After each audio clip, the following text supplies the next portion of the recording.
ونؤمن به ونتوكل عليه ونعوذ بالله من شرور أنفسنا ومن سيئات أعمالنا من يهده الله فلا مضل له ومن يضلل فلا هادي له ونشهد أن لا إله إلا الله وحده لا شريك له ونشهد أن سيدنا وسيدنا وحبيبنا وإمامنا ومولانا محمدا عبده ورسوله صلى الله عليه وعلى آله وصحبه وبارك وسلم تسليما كثيرا أما بعد فأعوذ بالله من الشيطان الرجيم بسم الله الرحمن الرحيم من يطع الله ورسوله فقد فاز فوزا عظيما وقال الله تبارك وتعالى ألم يجدك يتيما فآوى صدق الله العظيم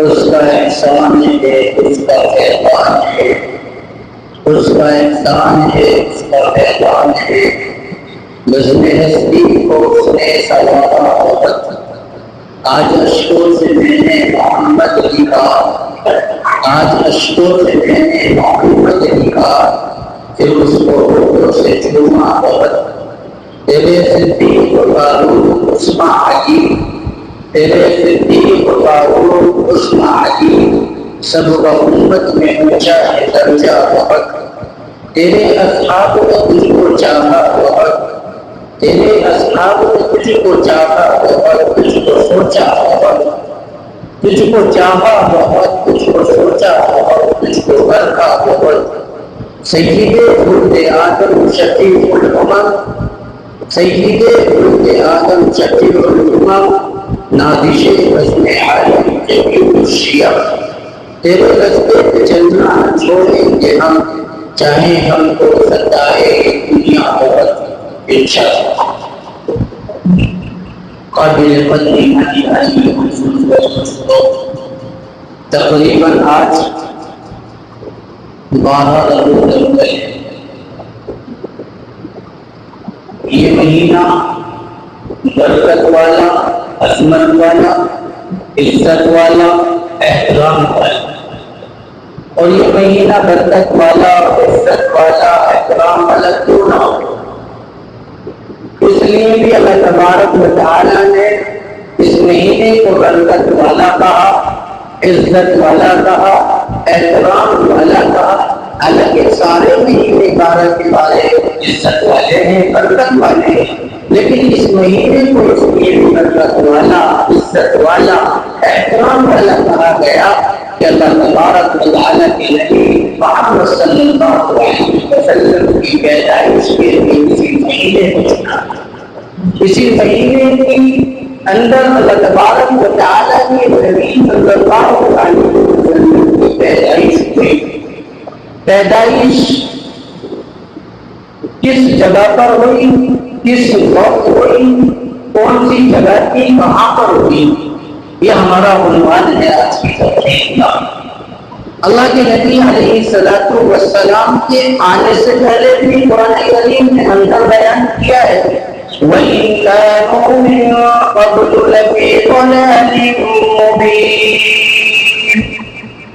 اللہ کے نبی علیہ السلام ابھی اس دنیا کے اندر تشریف نہیں لائے اللہ کے نبی اس دنیا کے اندر ابھی پیدا نہیں کیے گئے ہیں اس سے پہلے کا منظر قرآن بیان کرتا ہے قرآن کہتا ہے کہ چاروں طرف بھٹک اندھیرا تھا صرف اندھیرا ہی روشنی کا نام و نشان نہیں تھا. جو قرآن کی زبان ہے میں آپ کے سامنے بتایا بالکل پھٹا کو اندھیرا تھا. اور یہاں تک کہ میں نے مثال کے طور پر سمجھایا, ایک ہاتھ ہے اندھیرا اتنا تھا, سیدھا ہاتھ اور الٹا ہاتھ تک کا دکھائی نہیں دیتا.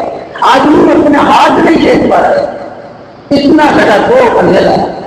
لیکن میرے بھائی دوستوں, اور قائم جائیے اللہ تبارک و تعالی پر, اللہ کے نبی علیہ الصلوۃ والسلام اس دنیا کے اندر آئے, آپ پیدا ہوئے اور پیدا ہوتے ہی میرے بھائیو جس جگہ پر پیدا ہوئے, مکے کے جس گھر کے اندر نبی علیہ الصلوۃ والسلام پیدا ہوئے, لکھا ہے کتابوں کے اندر, معاملے لکھتے ہیں کہ اس گھر کے اندر حضرت آمنہ رضی اللہ عنہا یعنی آپ کی والدہ کے پاس میں روشنی کرنے کے لیے دیا جلانے کے لیے دیر تک کا نہیں تھا, وہ غربت کا تھا, یہ منظر تھا. لیکن میرے بھائی دوستو, آپ سوچیے اللہ تبارک و تعالیٰ اگر چاہتا ہے, مولانا حسن گیلانی رحمہ اللہ کتاب میں لکھتے ہیں اور فرماتے ہیں, اللہ چاہتا تو سورج کو حکم کرتا, اللہ چاہتا تو چاند کو حکم کرتا, چاند پہرا دیتا دروازے پر جا کر, گھر پہ جا کر وہ روشنی کرتا, سورج کو حکم کرتا اللہ تو وہ روشنی کرتا. لیکن میرے بھائیو, آنے والی دنیا کے لیے, آنے والے انسانوں کے لیے اللہ تبارک و تعالیٰ نے بتا دیا کہ نبی قریب گلے کے اندر پیدا ہوا, غربت گلے کے اندر پیدا ہوا, کوئی چیز نہیں تھی, آنے کے لیے کوئی چیز نہیں تھی, تاکہ آنے والے جو انسان غریب ہیں, آنے والے جو انسان کمزور ہیں, مسکین ہیں, بے بس ہیں, کہیں وہ یہ نہ کہیں کہ نبی تو ایک ایسے گھر میں پیدا ہوا تھا جو عالیشان گھر تھا.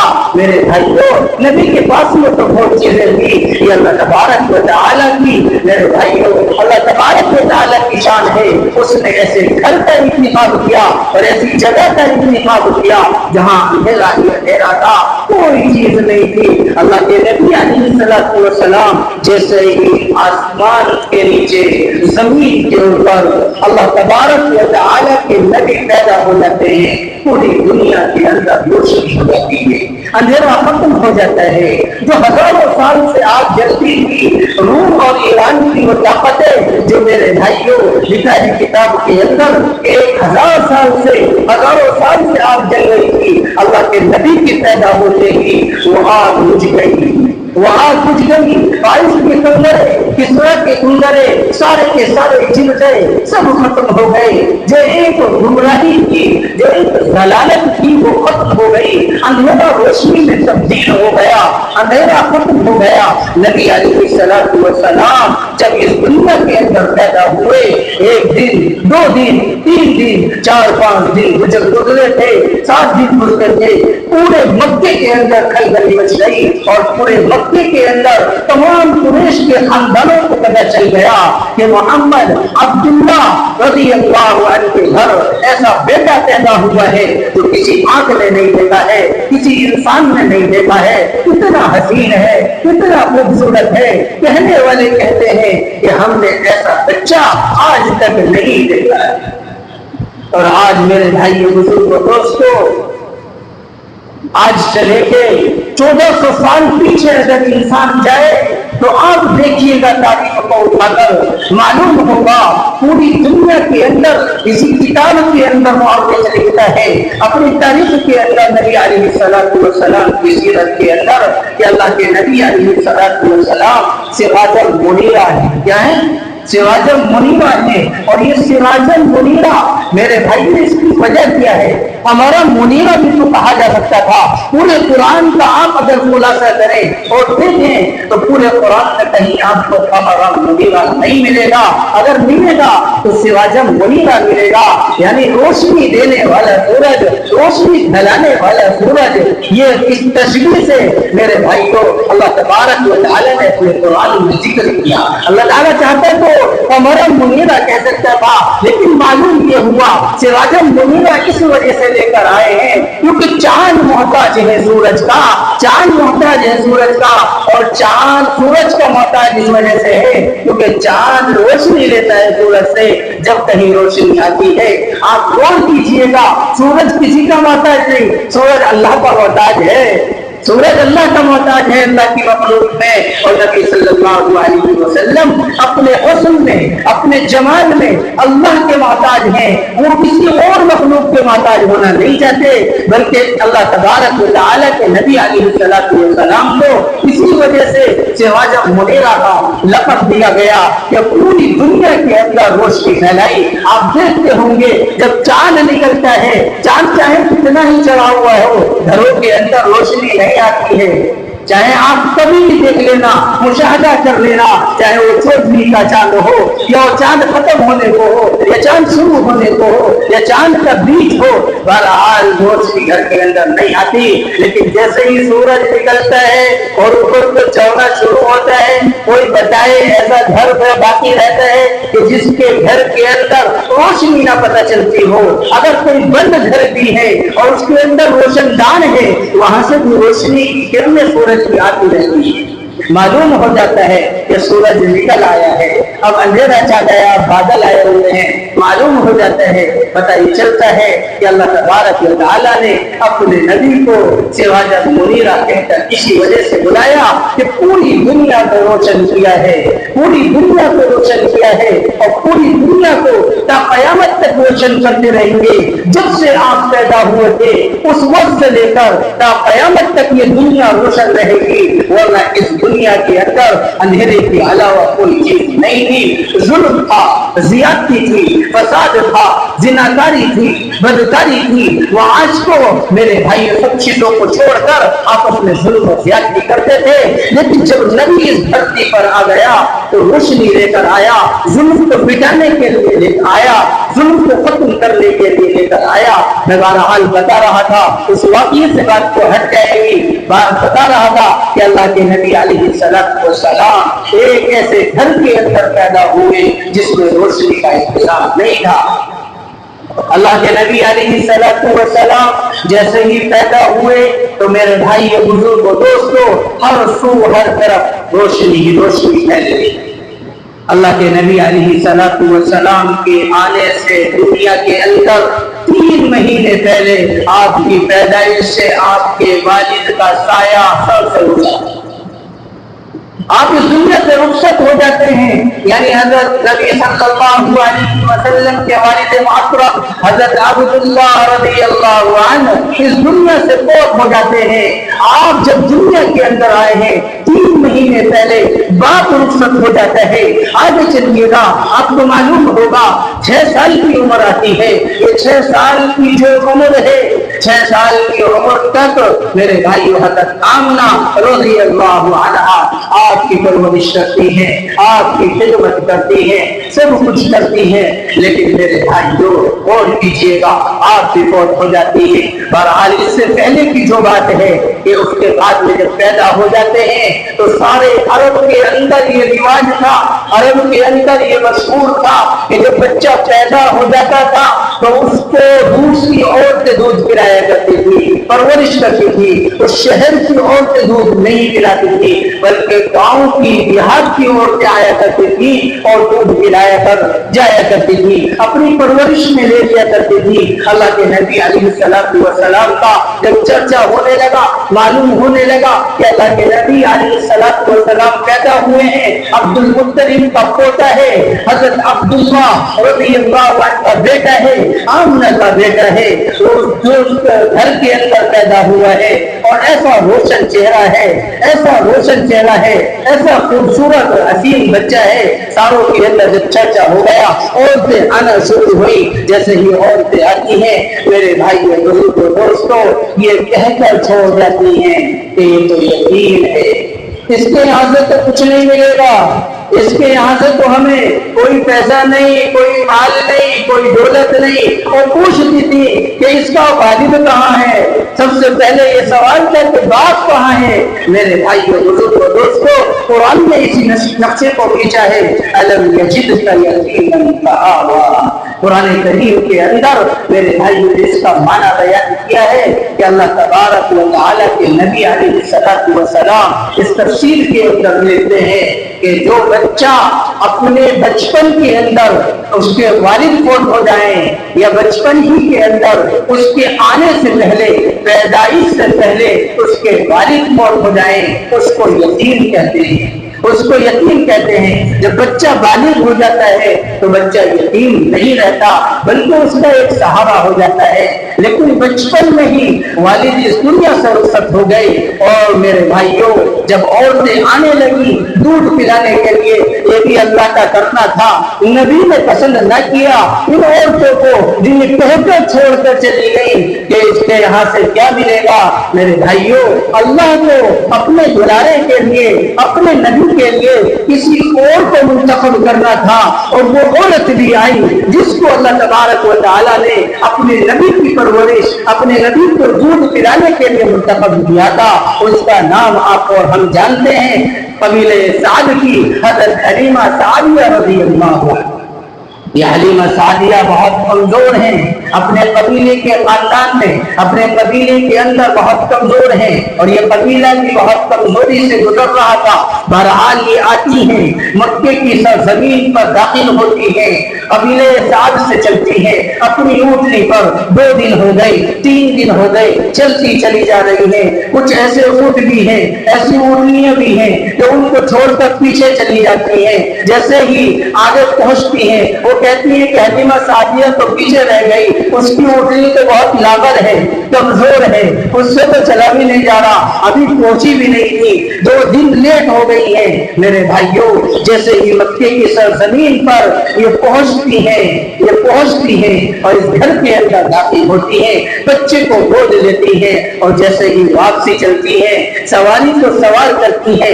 کتاب کے اندر مورخ نے لکھا ہے کہ جیسے ہی حضرت حلیمہ سعدیہ رضی اللہ عنہا کے شوہر جو ہے وہ آگے بیٹھ جاتے ہیں، یہ گود میں لے کر نبی صلی اللہ علیہ وسلم کو پیچھے بیٹھ جاتی ہیں. عبد المطلب رضی اللہ عنہ نے ان کو اپنی گود میں لیا ہے، اس بچے کو یعنی اپنے پوتے کو حضرت حلیمہ سعدیہ رضی اللہ عنہا کی گود میں لیا اور یہ پیچھے بیٹھ جاتی.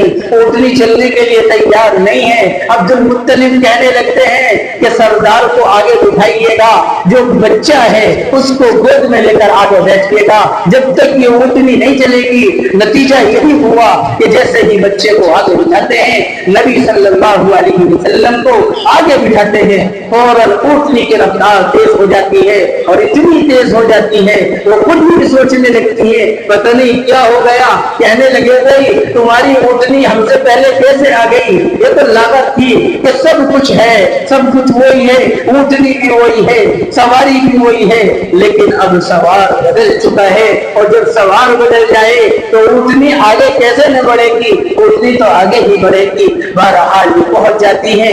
3 سال تقریباً انہوں نے 2.5 سال پرورش کی ہے، 3 سال اپنے پاس میں رکھا ہے. 3 سال کے بعد میں یہ سپرد کرتی ہے حضرت حلیمہ سعدیہ رضی اللہ عنہا کے ساتھ پاس میں. حلیمہ سعدیہ رضی اللہ عنہا سپرد کرتی ہیں میرے بھائیو حضرت آمنہ رضی اللہ عنہ، ان کو سپرد کرتی ہیں. اس کے بعد میں آپ آگے چلیے، 6 سال کی عمر آتی ہے. 6 سال میں اللہ کے نبی علیہ السلام کے حضرت آمنہ یعنی والدہ رضی اللہ عنہا بھی اس دنیا سے فوت ہو جاتی ہے. اب پرورش کے لیے دادا ہے، دادا عبد المطلب نے اس کی کمان کو سنبھالا اور پرورش کرتے رہے.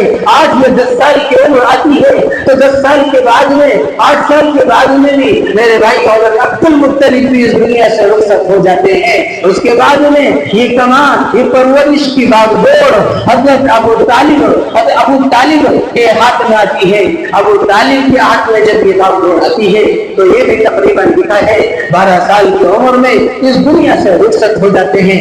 بہرحال آگے چلیے گا، تفصیل کا موقع یہاں پر نہیں ہے، مختصر اشارات کرتا ہوا چلو، آپ کو بتاتا ہوا چلو کہ اللہ کے نبی علیہ الصلوۃ والسلام اس دنیا کے اندر آ گئے اور آپ نے کہنے کا حق ہے جس انداز سے لوگوں نے طریقے کو بدلا ہے۔ حالانکہ خوشی تو ابو لہب نے بھی منائی تھی، خوشی تو میرے بھائیوں ابو طالب نے بھی منائی تھی، اور لکھا ہے کتاب کے اندر مورخ نے کہ حضرت ابو طالب نے تقریباً 100 اونٹوں کو علماء نے لکھا ہے 100 اونٹ ذبح کیے تھے اللہ کے نبی جس دن پیدا ہوئے تھے۔ اور یہاں تک لکھا ہے کوئی انسان اس دھرتی پر، آسمان کے نیچے، زمین کے اوپر، چاہے وہ کافر ہو یا مسلمان ہو، کوئی انسان ایسا نہیں ہے جس نے آپ کے آنے کی خوشی نہ منائی ہو۔ اور جو یہ کہتا ہے کہ میں خوشی نہیں مناتا تو یاد رکھیے گا کتاب کے اندر یہ بھی لکھا ہے کہ وہ انسان کافر ہے، وہ انسان انکار کرنے والا ہے نبی کی ولادت کا، وہ انسان انکار کرنے والا ہے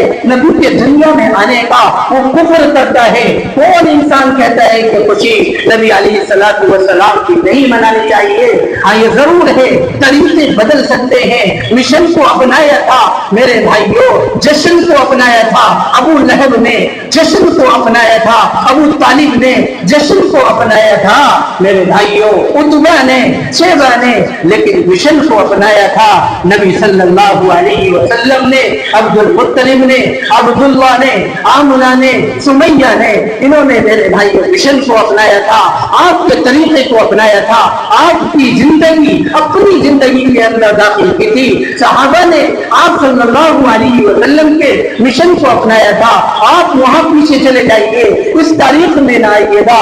آج جو لوگ یہ کہتے ہیں میلاد کس کو کہتے ہیں، میں آپ کو میلاد کا بھی معنی سمجھاتا چلوں میرے بھائیوں۔ لفظ میلاد ہم نے یہ سمجھ لیا ہے کہ ڈھول لے کر، تاشے لے کر، بازاروں میں نکل کر، لوگوں کو تکلیفیں دے کر، نمازیں چھوڑ کر، گانے باجے بجا کر، اس کے بعد میں میرے بھائیوں ناچ کر، شعر و شاعری کر کر، الٹی سیدھی لوگوں کو تکلیفیں دینے کے بعد میں اس میں نبی کا بھی حکم پامال ہو رہا ہے، اللہ کے حکم کی بھی توہین ہو رہی ہے، نبی کی بھی توہین ہو رہی ہے۔ ایک ٹائم کی نماز نہیں پڑھتے جو لوگ تاشا بجاتے ہیں، معلوم یہ ہوتا ہے انہوں نے جشن کو منایا جیسے ابو لہب نے منایا تھا۔ ابو لہب کو ایمان کی دولت نصیب نہ ہوئی اور مہر لگا دی۔ اللہ تبارک و تعالی نے تا قیامت تک کے لیے انسانوں کے لیے پیغام دے دیا کہ ہم نے ایک سورت نازل کی تبت یدا ابی لہب وتب ما اغنى عنه ماله وما كسب سيصلى نارا ذات لهب وامرأته حمالة الحطب في جيدها حبل من مسد۔ میرے بھائیوں معلوم یہ ہوا اگر ہم کامیابی چاہتے ہیں، کامرانی چاہتے ہیں، قرآن اس کو بھی بیان کرتا ہے، قرآن اس کو بھی کہتا ہے، قرآن کہتا ہے من يطع الله ورسوله فقد فاز فوزا عظيما۔ جس انسان نے، جس شخص نے، جو انسان اللہ تبارک و تعالی کی اور اللہ کے رسول کی اطاعت کرے گا وہ ہی زبردست کامیاب ہوگا، اسی نے زبردست کامیابی حاصل کی۔ اس کے علاوہ نہیں، ڈھول تاشوں میں کچھ نہیں رکھا۔ جو ولادت کا واقعہ ہے، میلاد کا واقعہ ہے، عربی کے اندر میرے بھائی بزرگوں دوستوں اسی چیز کو دیکھا ہے کہ آپ کے واقعے کو ذکر کرنے کو میلاد کہتے ہیں، آپ کی پیدائش کے واقعے کو بیان کرنے کو میلاد کہتے ہیں، آپ کے واقعے کو سنانے کو میلاد کہتے ہیں۔ یہ شرط نہیں ہے، یہ ضروری نہیں ہے کہ ہر مجلس لگائی جائے اور ڈھول تاشے بجائے جائیں، اپنی مسجدوں کو سجایا جائے، گھروں میں قمقمے جلائے جائیں، ناچ گانے کیے جائیں، اور آگے بڑھ کر سوچیے گا، غور کیجیے گا میرے بھائیوں، یہاں تک سننے کو ملا کہ اب تو شراب نوشی ہو رہی ہے، شرم کے مارے ڈوب کر مر جانا چاہیے۔ تکلیفیں نہیں میرے بھائی، تکلیفوں کے حدودیں بھی پار کر چکے ہیں۔ ہم انسان نہیں، ہم ایمان والے نہیں، ہم چلتے ہیں ابو لہب کے مشن سے۔ ابو لہب کا وہ جو طریقہ تھا جس میں میرے بھائیوں سگا چچا ہے، ابو لہب معلوم ہے کیا کہتا ہے اپنے نبی کے بارے میں کہ میرے بھتیجے میں، میرے بھتیجے کو، میرے بھتیجے کا جو دین ہے تمام دینوں کا سردار ہے۔ یہ ابو لہب تعریف کر رہا ہے کتابوں کے اندر۔ ابو طالب کہتے ہیں کہ ایسا بھتیجا پیدا ہوا ہے، ایسا انسان پیدا ہوا ہے جس کی وجہ سے بارش ہوتی ہے، جس کی وجہ سے اس دنیا کو سجایا گیا ہے، ایسا بھتیجا کہیں ہم نے پیدا کرتا ہوئے نہیں دیکھا۔ لیکن یہی ابو طالب کہتا ہے کہ اگر میں نے بھتیجے کی کلمے کو پڑھ لیا, بھتیجے کے دین کو حاصل کر لیا, تو لوگ یہ کہیں گے بھتیجے کے دین پر مرا ہے, مجھے آگ پسند نہیں ہے, مجھے آگ تو پسند ہے, میں آگ میں چلا جاؤں گا, جہنم میں چلا جاؤں گا. یہ جملہ لکھا ہے کتابوں کے اندر. میرے بھائی بزرگوں دوستوں, یہ حال تھا. آخر میں اپنی بات کو کہہ کر ختم کرتا ہوں. حضرت شیمہ کا واقعہ آپ نے سنا ہوگا. یہ حضرت شیمہ آپ کے بچپن کی ساتھی ہیں. آپ کے بچپن کے اندر حضرت شیمہ نے میرے بھائیوں کندھا دیا ہے, آپ کی انگلی پکڑ کر چلتی ہیں, جو کہ حضرت حلیمہ سعدیہ کی بیٹی ہیں. میرے بھائیوں, ان کا واقعہ لکھا ہے, جنگ حنین کا واقعہ ہے, بڑا عجیب واقعہ ہے. تقریباً اللہ کے نبی علیہ السلام نے 6000 انسانوں کو قید کیا ہے. 6000 انسان اس حنین کے واقعے میں قید ہوئے ہیں, اور 12000 بکریاں غنیمت کے مال کی تھی, وہ بھی قید ہو گئی. کچھ دن کے بعد میں حضرت شیمہ کی ملاقات ہوتی ہے. اب ان کا بڑھاپا ہے میرے بھائیوں, کافی عمر ہو چکی ہے. ایک شخص کے اللہ کے نبی علیہ السلام خیمے کے اندر موجود ہے. آپ سے فرماتا ہے کہ اللہ کے نبی علیہ السلام ایک بوڑھی اماں ہے, بوڑھی عورت ہے, وہ باہر کھڑی ہوئی ہے, وہ آپ سے ملاقات چاہتی ہے, وہ آپ سے ملنا چاہتی ہے, آپ ملاقات کر لیجئے. کہنے لگے وہ کون عورت ہے؟ اللہ کے نبی نے جب فرمایا تو فرمانے لگے کہ وہ آپ کی بہن بتا رہی ہے, یہ کہہ رہی ہے کہ میں محمد کی بہن ہوں, آپ ملاقات کرا دیجئے. بہرحال آپ سامنے آئی, وہ عورت سامنے آئی. اللہ کے نبی علیہ السلام نے نبوت کی چادر کو بچھا دیا, اور چادر کو بچھانے کے بعد میں میرے بھائیوں اس پہ بٹھا دیا اور کہا کہ آپ کون ہیں؟ فرمانے لگی محمد میں وہی ہوں جس نے یہ کہا تھا کہ تیرا دین پوری دنیا میں باقی رہے, تیرا چرچا پوری دنیا میں رہے. جو میں نے لوڑیاں گائی تھی وہ آج ہو کر رہ گئی. آج پوری دنیا کے اندر تیرا دین باقی ہے اور دین موجود ہے. میرے بھائیوں, حضرت شیمہ جب اس پر بیٹھ گئی ہیں, انہوں نے واقعہ سنایا تو اللہ کے نبی علیہ السلام کے آنسو آ گئے, آنسو تب تک گرنے لگے. اللہ کے نبی علیہ السلام رو رہے ہیں اس شیمہ کے واقعے کو سن کر. اپنا پورا وہ بچپن کا واقعہ یاد آ گیا, انگلی پکڑ کر کندھے پر بٹھا کر چل رہی ہیں. میرے بھائیوں بزرگوں دوستوں, اس کے بعد میں چلیے شیمہ فرمانے لگی اللہ کے نبی میں آپ کے پاس میں ایک اپیل لے کر آئی ہوں, آپ کے دربار میں ایک درخواست لے کر آئی ہوں, بھکاری بن کر آئی ہوں, سوالی بن کر آئی ہوں. آپ میری درخواست قبول کر لیجئے. 6000 آدمیوں میں 6000 قیدیوں میں میرا شوہر بھی ہے, آپ اس کو آزاد کر دیجئے. صرف یہ میری اپیل ہے. میرے بھائیوں بزرگوں دوستوں, آپ سوچئے گا, غور کیجئے گا. اللہ کے نبی علیہ السلام فرماتے ہیں میں نے تیرے شوہر کو آزاد کر دیا, اور تیرے شوہر کے صدقے میں 6000 قیدیوں کو چھوڑ دیا, اور 6000 کے صدقے میں 12000 غنیمت کا مال کو بھی دے دیا. سب کے سب کو آزاد کر دیا. ان کو دنیا یہ نہیں کہے کہ کوئی بہن بھائی کے دروازے پر گئی تھی اور خالی ہاتھ لوٹا دیا تھا. یہ واقعہ نبی علیہ السلام کا حضرت شیمہ سے ملتا ہے. اللہ تبارک و تعالی سے دعا کریں جو باتیں کہی گئی ہیں اللہ ان پر عمل کرنے کی توفیق عطا فرمائے, شریعت کے مطابق زندگی گزارنے والا بنائے. آخر میں بات کا خلاصہ سمجھ کر بات کو پورا کرتا ہوں. نمبر 1 پر رسول اللہ صلی اللہ علیہ وسلم کے 5 مقصد ہیں اس دنیا میں آنے کے, جو ہم پر عمل کرنے ہیں. جن چیزوں پر ہم کو عمل کرنا, نمبر 1 رسول اللہ صلی اللہ علیہ وسلم پر ایمان لانا.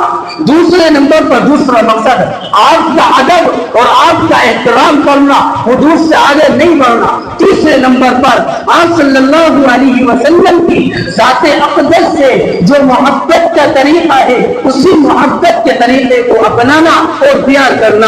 اور چوتھے نمبر پر میرے بھائیوں آپ کی اتباع کرنا, آپ کی پیروی کرنا, ان کے مطابق جو نبی دین لے کر آئے تھے اس کے مطابق اپنی زندگی کو ڈھالنا. 5ویں نمبر پر آپ پر درود بھیجنا. آپ کا یہ مقصد ہے, یہ مقصد بھی ہو سکتا ہے اور یہ حقوق بھی ہو سکتا ہے. بہرحال اللہ سے دعا کریں جو باتیں کہی گئی ہے اللہ عمل کی توفیق عطا فرمائے, نبی کے طریقے کے مطابق زندگی گزارنے والا بنائے. وآخر دعوانا الحمدللہ.